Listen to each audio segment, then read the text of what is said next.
কয়েকদিন আগে ছাত্রদলের চাঁদাবাজির ভিডিও দেখেছিলাম না আপনাদেরকে, বড় প্রজেক্টরে। তো ওইটার আগুন যে কই কই গিয়ে পৌঁছাইছে তার প্রমাণ আজকে সকাল থেকে দেখা শুরু করলাম। আজকে সকাল থেকে জাতীয়তাবাদী বট ফোর্সের সদস্যরা একটা ভিডিও ছড়াচ্ছে যে আমি নাকি চাঁদার জন্য কোন ব্যবসায়ীকে মারধর করেছি। হ্যাঁ, ছেলেটা আমিই ছিলাম, থাপ্পড়টা আমিই দিয়েছি। কিন্তু কেন দিয়েছি? চাঁদাবাজি করার জন্য?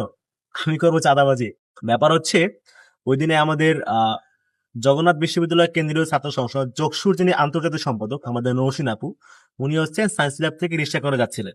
তো এই সময় ওই বদমাশ লোকটা কই থেকে যেন এসে আপুর রিক্সায় উঠে বসে এবং টান দিয়ে ওনার নিকাবটা খুলে ফেলে এবং ওনাকে ফিজিক্যালি হেনস্থা করে।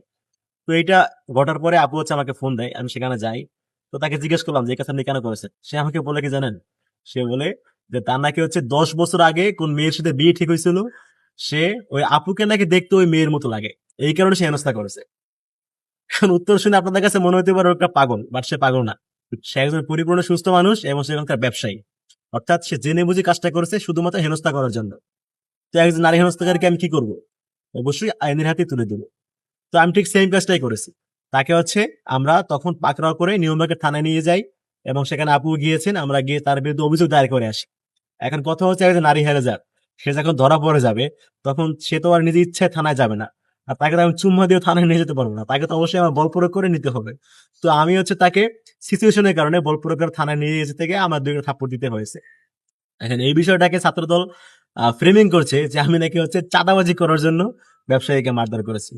আরে ভাই, চাঁদাবাজি করস তোরা, তোরা রাস্তাঘাটে চাঁদাবাজি করস, উদ্যানে গিয়ে ছিনতাই করস। এগুলো তো আমরা করি না ভাই, এগুলো তো আমাদের কাজ না।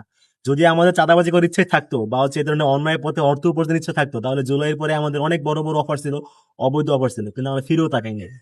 যদি ফিরে তাকাইতাম তাহলে আজকে আমাদের অন্যান্য জুলাই ব্যবসায়ীদের মতো আমাদের আঙুল ফুলে কলা গাছ হইতো, কিন্তু এগুলো আমরা করি না, এগুলো আমরা করবো না।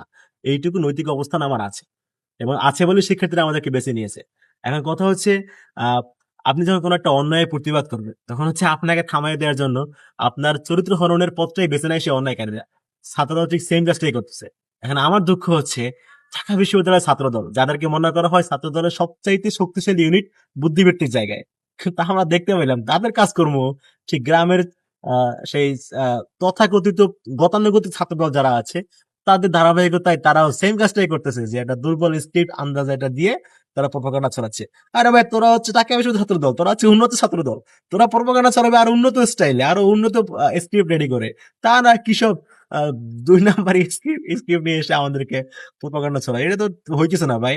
আরো উন্নত স্ক্রিপ্ট নিয়ে আসো, আরো নতুন একটা মঞ্চায়ন করো। তোমাদের কাছ থেকে আমরা আরো সৃজনশীল প্রপাগান্ডা চাই।